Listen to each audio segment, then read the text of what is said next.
शाम 7 बजे सूरज डूब चुका है और चारों ओर अंधेरा छा रहा है। रमेश खेत पर काम शुरू करने के लिए कालू चौकीदार से मिल रहा है। कालू भाई, मैंने सारा इंतजाम कर लिया है। आज शाम से ही जुताई शुरू करानी है। कल देर रात तक काम चलेगा। रात में? मालिक, रात में मत करवाओ। क्यों, क्या दिक्कत है? रात में काम जल्दी होता है और मजदूर भी आसानी से मिल जाते हैं। मालिक, मैं इस गांव में 40 साल से हूँ। ये खेत रात में ठीक नहीं रहता। चमेली का खेत, इसे ऐसे ही नहीं कहते। अरे फिर वही कहानी। कालू भाई, आप भी ना दादी की तरह बात कर रहे हैं। मुझे इन सब अंधविश्वासों पर विश्वास नहीं है। तभी कालू की नजर खेत की मेड़ पर पड़ती है। रमेश भी नीचे देखता है। गीली मिट्टी पर किसी नंगे पांव के बहुत बड़े बड़े निशान थे। ये किसके पांव के निशान हैं? कोई बड़ा जानवर? जानवर नहीं मालिक, ये उल्टे पांव के निशान हैं। ध्यान से देखिए, एड़ियां आगे हैं और उंगलियां पीछे। ये गांव की उस बुरी आत्मा का काम है जो रास्ते भटकाती है। ये छलावा है। हो सकता है कोई मजाक कर रहा हो कालू। नहीं मालिक, मजाक नहीं। अगर ये निशान खेत के बाहर से अंदर की तरफ जा रहे हैं तो इसका मतलब है कोई आपके खेत में रात बिता कर गया है। और अगर ये निशान अंदर से बाहर की तरफ जा रहे हैं तो इसका मतलब है वो अभी भी यहीं कहीं है। ये बाहर की तरफ जा रहे हैं। शुक्र है। लेकिन मालिक, एक बात याद रखना, अगर आपको रात में अपने घर की खिड़की पर उंगली की टॉक टॉक की आवाज सुनाई दे तो भूल कर भी खिड़की मत खोलना। वो आवाज नहीं, वो हाथ होता है। ठीक है कालू भाई, आप इन सब बातों पर ध्यान मत दो। शाम को काम शुरू होगा, बस मजदूरों को इकट्ठा कर लेना। आज अमावस्या की रात है। रात 12 बजे चांद पूरी तरह छिपा हुआ है। रमेश और सुमन अपने बिस्तर पर लेटे हैं। चारों ओर असहज चुप्पी छाई हुई है। अचानक घर के बाहर की ओर से, दूर खेत की तरफ से महिलाओं के जोर जोर से रोने की आवाज सुनाई देती है। आवाज इतनी दर्द भरी थी कि सुनने वाले के रोंगटे खड़े हो जाएं। रमेश, ये क्या आवाज है? कौन रो रहा है इतनी रात को? लेकिन रोने की आवाज अब एक भयानक हंसने की आवाज में बदल गई, जैसे कोई पागलपन में ठहाका लगा रहा हो। आवाज बहुत तेज थी पर उसकी दिशा समझ नहीं आ रही थी। ये हंसी, ये इंसान की नहीं है। मुझे डर लग रहा है रमेश। चलो हम यहां से सुबह होते ही चले जाते हैं। तभी खिड़की पर एक धीमी पर स्पष्ट टोंक टोंक की आवाज आई। ये उंगली की टोक की आवाज थी। रमेश और सुमन दोनों एक दूसरे को घूरते हैं। उन्हें कालू की चेतावनी याद आती है। मत खोलो रमेश, प्लीज मत खोलो। रमेश की सांसें तेज हो गईं। वो हिम्मत करके धीरे से पलंग से नीचे उतरा और दबे पांव खिड़की के पास गया और बाहर झांका। बाहर कोई नहीं था, सिर्फ घना अंधेरा और खेत की ओर से आती हुई अजीब सी सरसराहट की आवाज थी। जैसे ही रमेश पीछे मुड़ा, तभी कमरे में अचानक भयानक ठंड महसूस हुई, जैसे किसी ने फ्रीजर का दरवाजा खोल दिया हो। ये आवाज इस बार खिड़की के अंदर से आई थी। तभी दूर खेत की मेड़ पर उन्हें एक सफेद आकृति दिखाई दी। हे भगवान, बचाओ! रमेश और सुमन डरे सहमे बिस्तर पर दुबके हुए थे और कमरे में सड़ी हुई घास और गीली मिट्टी की दुर्गंध भर गई थी। अचानक घर के दूसरे कोने से एक तेज आवाज आई। ये दादी की थी।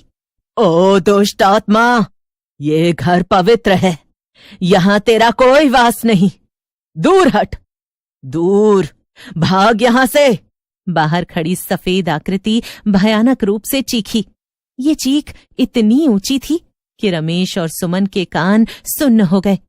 चीख के बाद आकृति तेजी से पीछे हटी और खेत की ओर भाग गई। घर के बाहर से सरसराहट की आवाजें गायब हो गईं। दादी, तुम ठीक हो? ये क्या था? मैं पहले ही जानती थी कि तुम दोनों को इस मुसीबत का सामना करना पड़ेगा। उस छलकावे की हिम्मत देखो, मेरे घर में घुसने की कोशिश कर रहा था। वो औरत नहीं बेटा, वो चमेली की प्रेत आत्मा है। वो एक सपनों का छलकावा है। वो भटकती नहीं है, वो शिकार करती है। हाँ, वो रात में सबसे पहले किसी एक इंसान को चुनती है जो उसकी सीमा, खेत की मेड़ को पार करता है। फिर वो रात भर उसे डराती है। अगर वो इंसान अगले 3 दिनों तक डर के मारे गांव छोड़कर भाग नहीं जाता तो चौथे दिन वो उसका खून चूस लेती है। और कल तुम उस खेत में गए थे।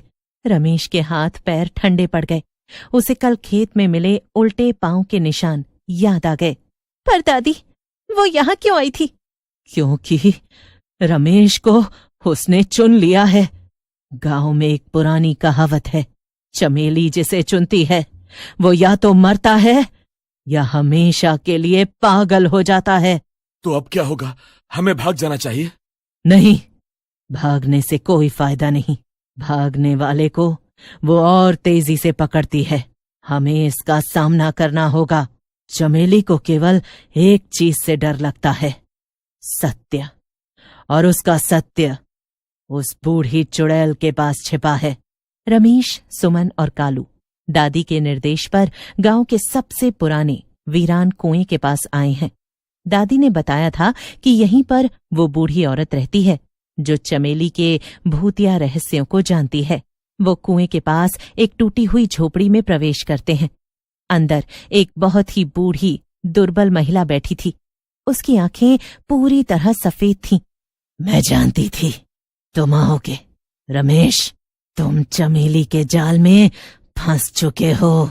रमेश डर गया कि उसने उसका नाम कैसे जाना।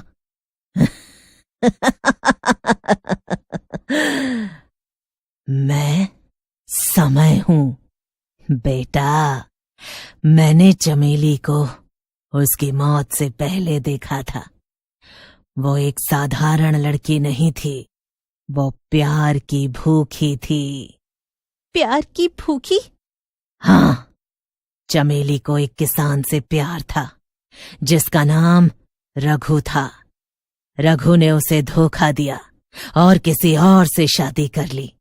अपमान और गुस्से में चमेली ने उसी खेत में फांसी लगा ली। मरते समय उसने कसम खाई कि वो किसी भी खुशहाल इंसान को वहां चैन से नहीं रहने देगी, खासकर नए किसानों को। तो वो केवल बदला लेने के लिए भटक रही है?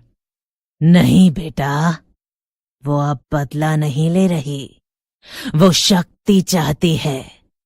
जब वो किसी को मारती है तो उसकी आत्मा की शक्ति चमेली की शक्ति को और बढ़ा देती है। अगर तुम बच गए तो वो और मजबूत हो जाएगी।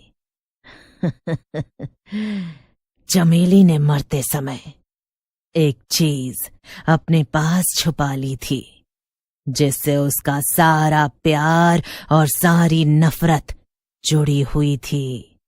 वो चीज थी एक तांबे का सिक्का। उसने उसे उसी खेत के सबसे पुराने पीपल के पेड़ की जड़ों में गाड़ दिया था। जब तक वो सिक्का बाहर नहीं निकलेगा उसकी आत्मा को मुक्ति नहीं मिलेगी। तुम्हें आज रात उस पीपल के पेड़ के नीचे जाकर वो सिक्का खोजना होगा, लेकिन ध्यान रखना वो तुम्हें रोकने की हर कोशिश करेगी। जैसे ही वो पीपल के पेड़ के पास पहुंचे और जमीन खोदना शुरू किया, उन्हें हवा में एक अजीब सी मीठी खुशबू महसूस हुई। चारों ओर से रोने और फुसफुसाने की आवाजें आने लगी। तुम क्यों खोद रहे हो मेरी जमीन को? तुम मेरे प्यार के धोखे की निशानी चुरा रहे हो? हाँ? कालू ने जमीन से एक छोटा गोल तांबे का सिक्का निकाला। सिक्का सदियों पुराना लग रहा था। रमेश ने सिक्का लिया और तेजी से पास में बने एक छोटे से जलकुंड, गांव वालों द्वारा बनाया गया एक पवित्र स्थान था, वो उसकी तरफ भागा। उसने पूरे जोर से वो तांबे का सिक्का पानी में फेंक दिया। खेत में तूफान तुरंत थम गया, आवाजें गायब हो गईं। अगले दिन सुबह 6 बजे रमेश और सुमन गहरी नींद के बाद उठे। उन्हें अब कमरे में कोई ठंडक या सड़ी हुई गंध महसूस नहीं हुई। रात बीत गई बेटा, छलकावा चला गया।